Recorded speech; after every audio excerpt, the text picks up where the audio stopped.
Ever found yourself saying, that's just the way I am, or they never understand me, and walked away feeling misunderstood or stuck? What if I told you there's a way to break all of that and communicate with real clarity and confidence? Not by using hacks or scripts, but by thinking like a scientist. It's called first principles thinking. And once you learn it, your conversations, whether with your partner or your team, or even with yourself, will never be the same.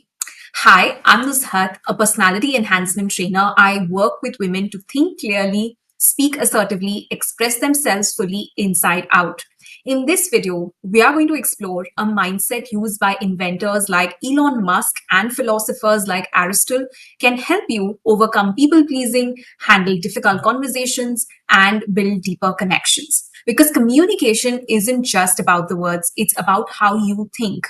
Now, let's define what is first principles thinking. It basically means breaking down to its most basic truth and building up from there. So, most people use something called analogy thinking. I do this because that's the way it's always been done. But with first principle, you will ask yourself, what is true here? It helps you remove emotion, assumptions, and ego so we can rebuild from clarity.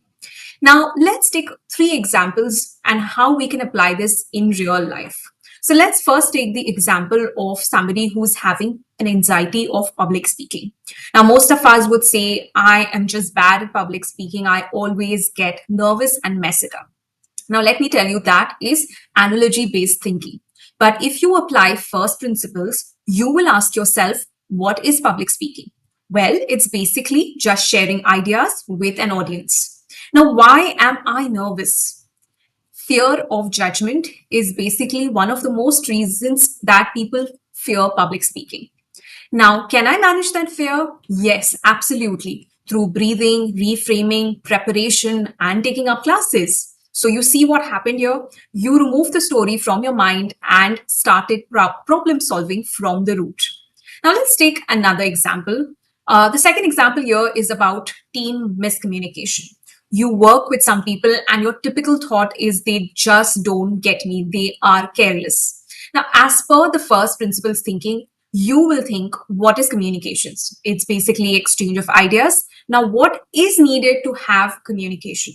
You need clarity as to what you're going to say, what is your context, and feedback. Now, the third thing you should be asking yourself is, am I being clear? Am I saying what I feel, want, or need?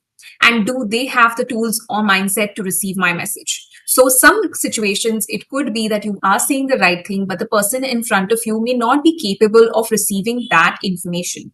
So, instead of jumping to frustration, you rebuild connection based on what communication actually requires. Now, let's look at example number three. We all have conflicts in our relationships. Nobody's relationships are perfect. And a lot of times we keep saying we always fight. Maybe it's not working with my friend, spouse, or any other relation that you look at. But if you apply first principles here, you will ask yourself, what is the purpose of communication in any relationship? Well, basically, it is to have a connection and to understand each other, right? Now, let's look at the second thing. What is blocking it? So, a lot of times, it's the kind of tone that we use. We don't realize, but in our communications, body language, tone are much more higher requirement than the verbal words that we use.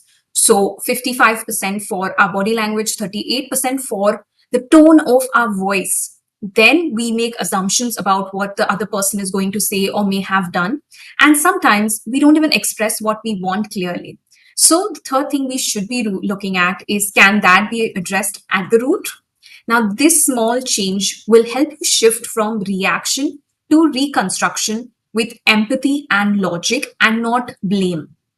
So, how to use first principles thinking in daily conversations? Now, ask yourself these four questions which will improve your conversations. What's the core truth that I'm trying to express? What assumptions am I making? What emotion is clouding the clarity? How can I rebuild this message so it's clear, kind, and intentional?